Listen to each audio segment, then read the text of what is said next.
G'day guys, welcome back to episode 7. We've had a lot going on, so we do apologise for the long breaks in between videos.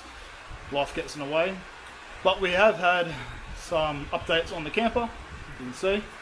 And we did have quite an unfortunate event, which we did end up solving. So I'll give you a quick run through of what we've done that you probably did not see in the past.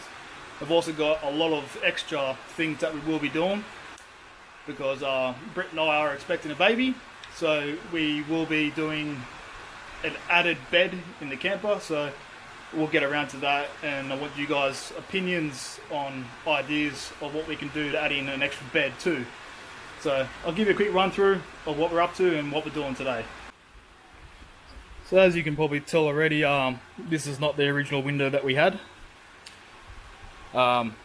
Because I'm surprised no one really picked up on it, but when we first installed the window, it had a sliding window, but we actually installed it upside down.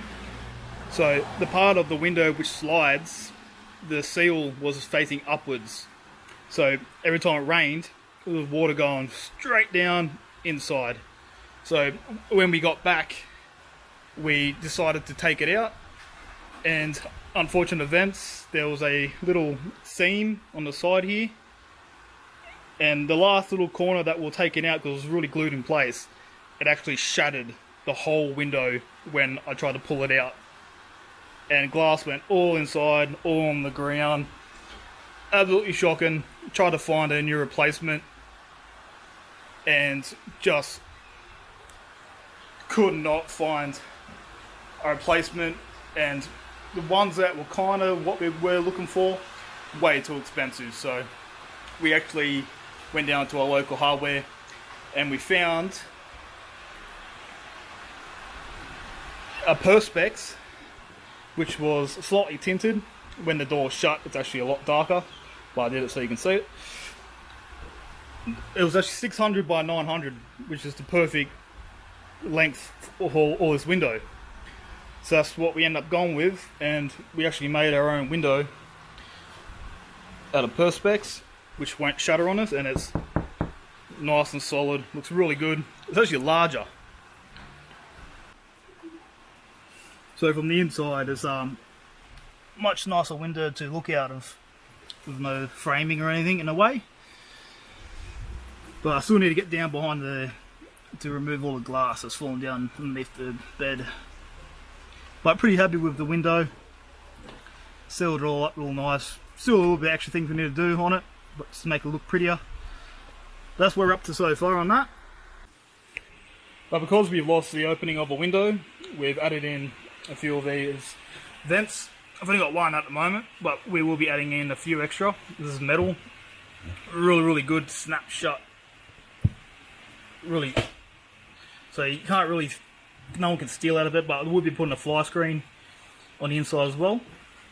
So we want two of these either side for ventilation, as well as we've got the vent on top to eliminate condensation build-up, because we can't open up this window. But there will be another window on that door on the other side.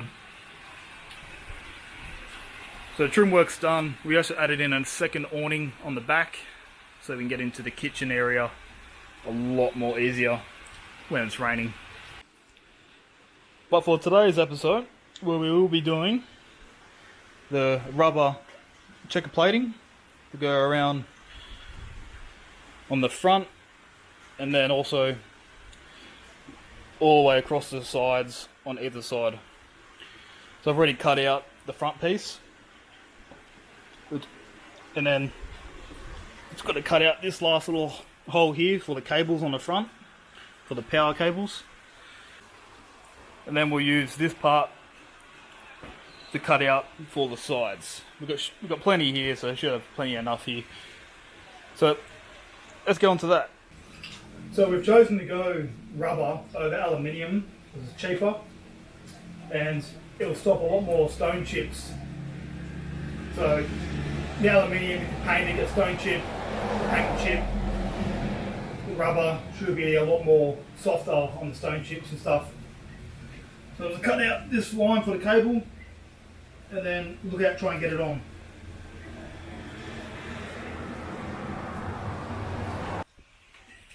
So I've just cut that out now, so this part here can slide over the cable. Then that's the hole for all the cables that comes out. So we'll get this lined up on there. Then we can look at getting the adhesive on. And then the rest of the screws.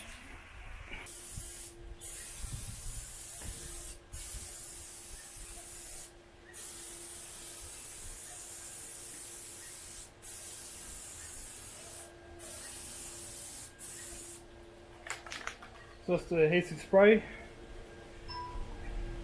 And we'll wait until the both sides are tacky. And we'll stick it on and we'll put a couple of screws in there just to hold it.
So to start getting this side on, just got to cut these sections where the spring hangers are down, and that part can all get folded under real nicely. Get a nice seal. Just got to work out what you cut out around this vent next. So I've gone around, cut all the parts I need to cut out so I can fold it underneath. Cut out the vent so it's all nice and snug. So down here, all this here can just go straight up underneath. Then once I've done all that, I'll put the guard back on and I'll start on the other side.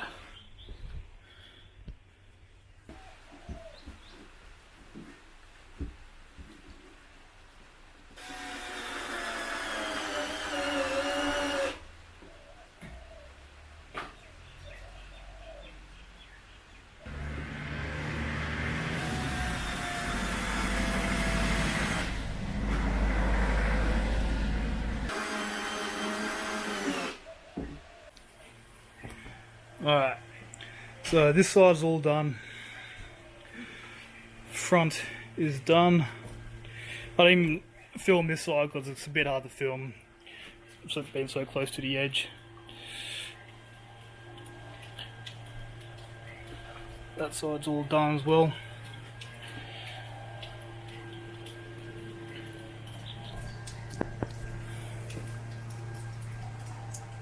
Come out pretty good.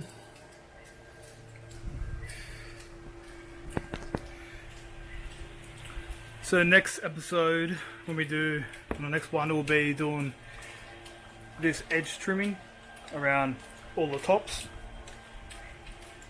Possibly a trip, depends on what we do.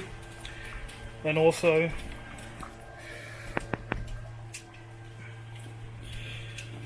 figure out how to turn these cupboards into a little bunk bed for a baby. So there's already a shelf in here.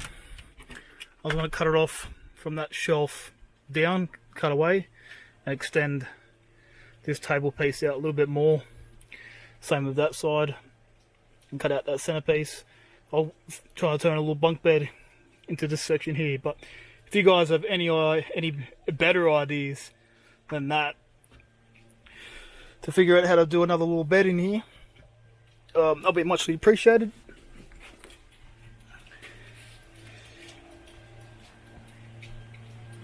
Plenty of space in here to put another bed. Just try to figure out where without losing too much storage space.